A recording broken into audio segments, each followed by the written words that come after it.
छत्तीसगढ़ में दूसरे चरण में 70 सीटों पर मतदान शाम 5 बजे खत्म हो गया है।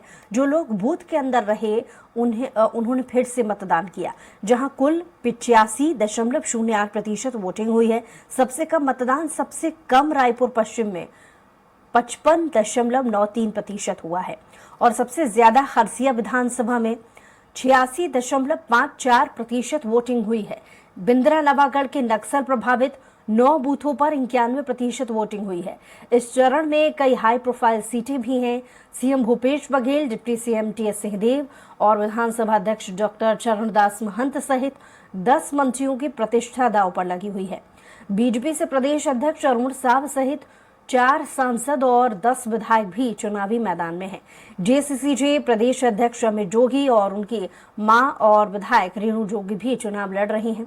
तो इसमें दूसरे चरण के 958 प्रत्याशी अपनी किस्मत आजमा रहे थे। पहले चरण में 20 सीटों पर 12 नवंबर को 78% मतदान हुआ था। चुनाव परिणाम 3 दिसंबर को आएंगे। और ज्यादा जानकारी के साथ स्वराज संवाददाता हेमंत शर्मा हमारे साथ जुड़ गए हैं। हेमंत, पहले चरण और दूसरे चरण दोनों ही चरणों में अच्छी खासी वोटिंग हुई है।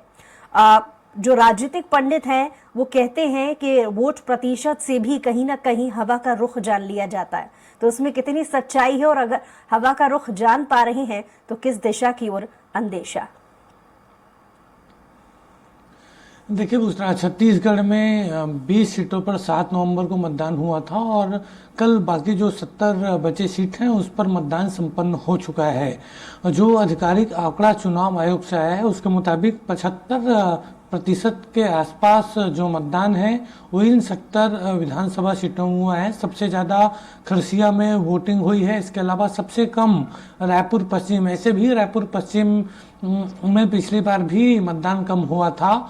और जो आपने सवाल किया कि प्रतिशत कम और ज़्यादा बढ़ने के पीछे कई तरह की वजह होती है, लेकिन छत्तीसगढ़ की अगर स्थिति देखा जाए 2003 से, तो ज़्यादा फर्क प्रतिशत बढ़ने और घटने में नहीं आता है।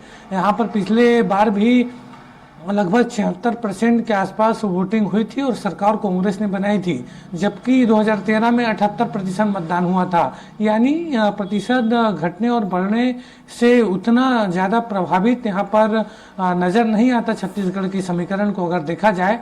और वहीं बात की जाए पूरे मतदान को लेकर, कल शाम 5 बजे तक मतदान हुआ और बिंद्रा नवागढ़ के जो 9 मतदान केंद्र है वहां पर सुबह 7 से 3 बजे तक मतदान हुआ था।